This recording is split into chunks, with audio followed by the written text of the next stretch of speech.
geek easy, fellow geeks. Let's open the beverage of your choice because today is Friday, and that means it's another episode of Frightful Fridays, in which I will be reviewing Nosferatu, the new one that just is out in theaters now. It came out Christmas, and this is the 27th. So,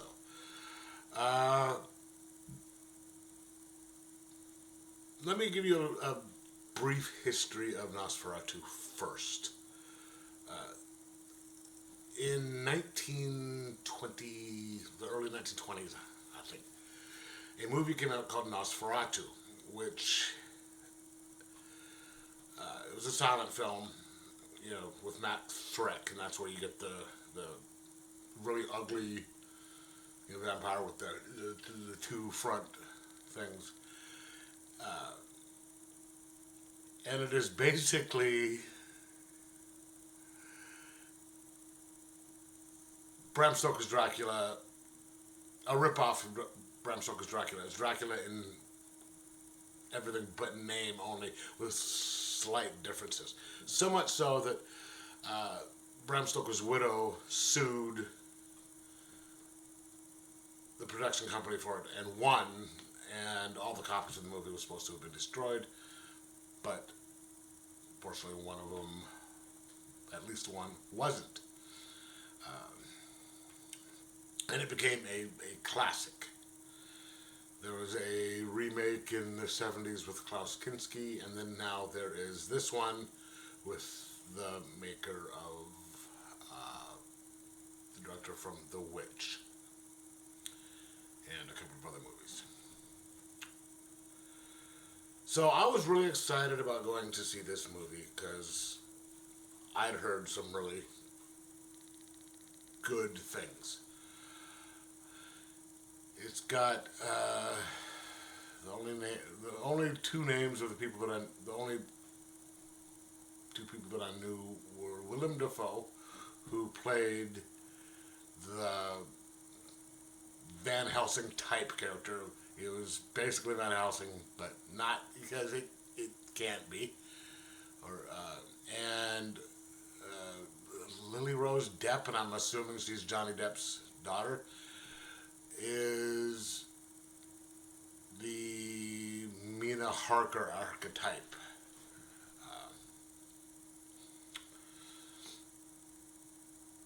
The one who Nosferatu is sort of after.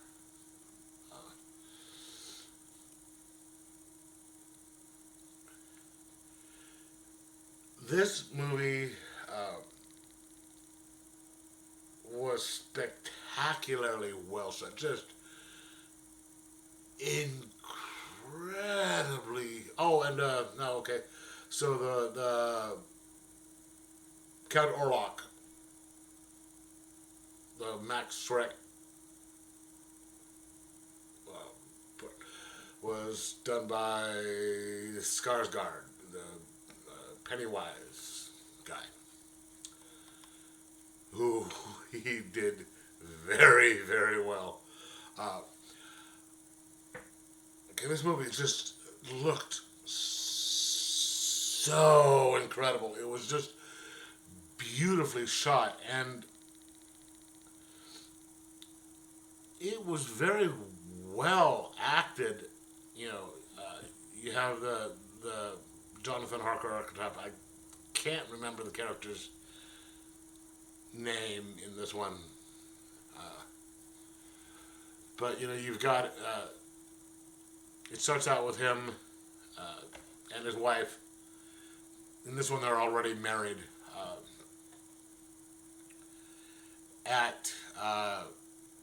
At home, and he's about ready to go get his assignment, and they're talking about how she doesn't want him to leave, and he goes and he gets assigned to go to this place to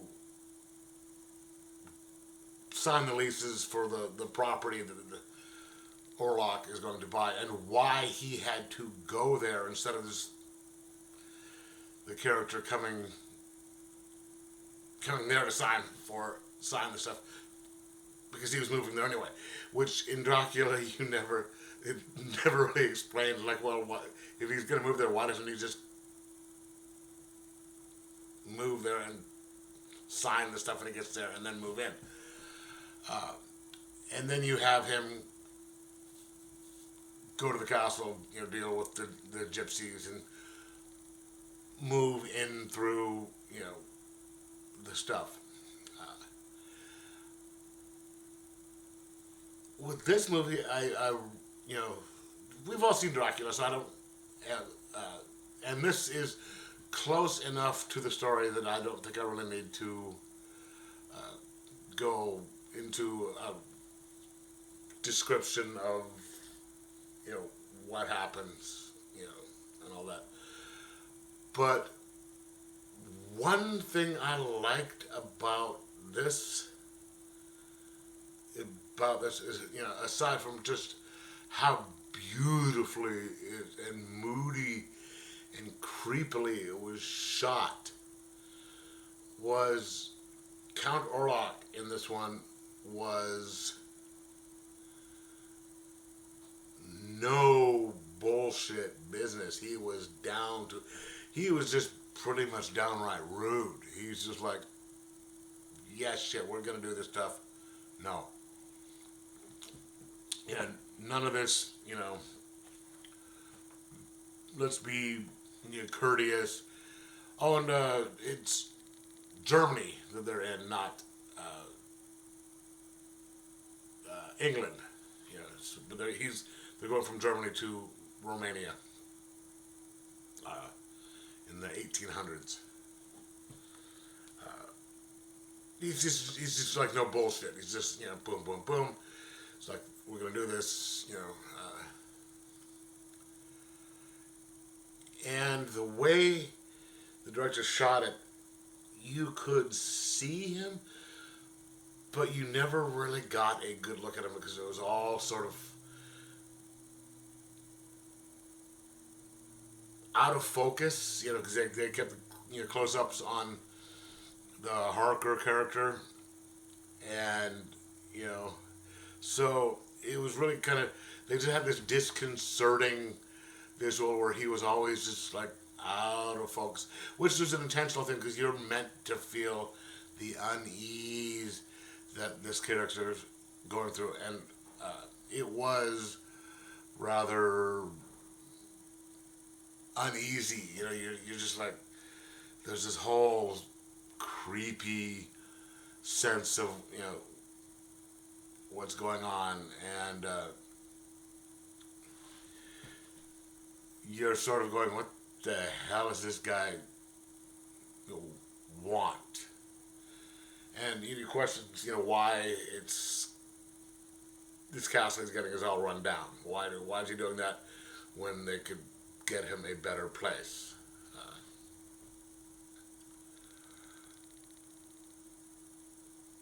And he gets out of there a lot. That part of it moves a lot quicker in this movie than in any of the Dracula ones, because in the Dracula ones he's trapped there for a long time. It's like, it'd be a lot easier for him to get out, you'd think, but it makes a little bit more sense. It's just like he's out, and a lot of this movie moves at a really quick pace. It makes a little bit more sense, and this has a lot more to do with. There's a lot of rats because they think it's the plague, and so it's the plague stuff, and so there's dealing with that, and so there is a difference in that part of the plot, and the Van Helsing character doesn't know right away what the deal is. He has to do some investigating. The part where I have an issue with it is the ending. Well, okay. The Lily Rose Depp character, the Mina Harker archetype character, is kind of in throughout the movie is pushed more to the forefront. You know, she's kind of meant to be the central character as opposed to, you know, Harker was the main one, but then there's also the whole group of people. But this, you know, the Harker, Van Helsing, the three other guys, you know, the friend who is being, you know, slowly drained.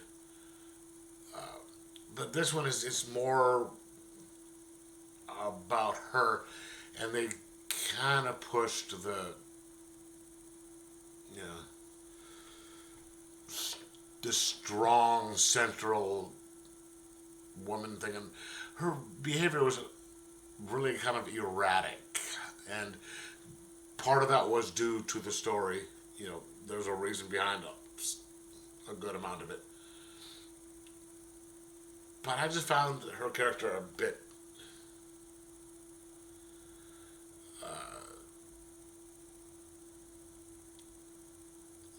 there's just something about it. It's just like it's way too erratic, and just, you know, she's for the time, you know, because it's in the 1800s, you know, where women weren't exactly allowed to be to have opinions and stuff, and you know, she was, you know, and then the it really kind of fell apart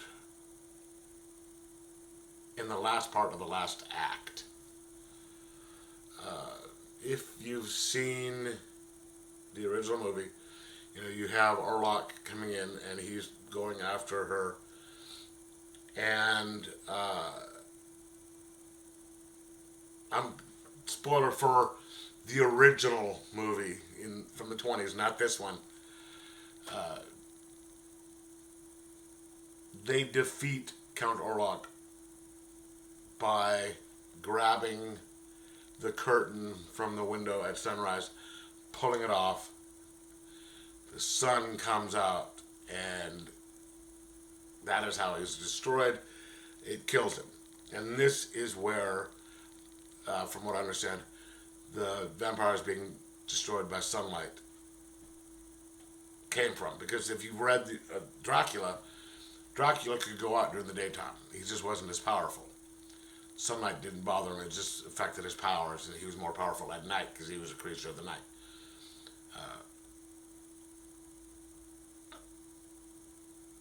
This one, I'm not going to, you know, give the ending on this one. But let's just say she was a lot more involved, and it's just the changes they made was, you know, I understand they're trying to go for a modern audience, but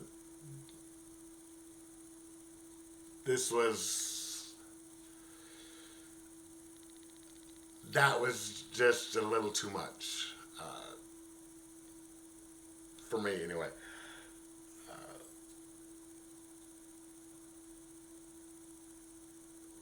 But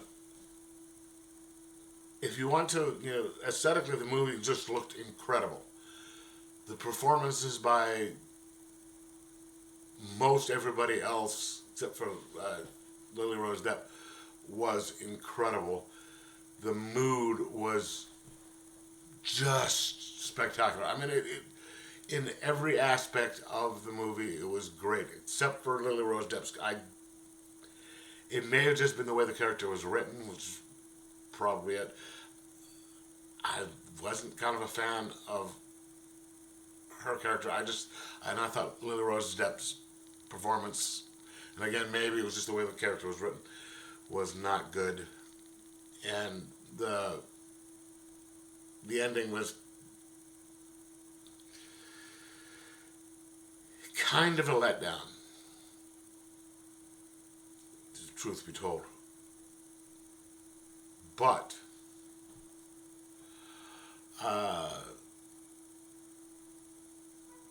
it was this movie that wasn't enough to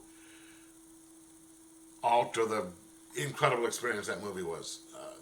Someone referred to it as nightmare fuel. I wouldn't go that far,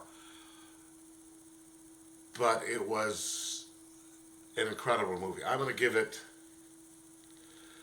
a 4 out of 5, 4.25 out of 5, just because there are certain things that could have been better, which I've just gone over. So 4.25 out of 5.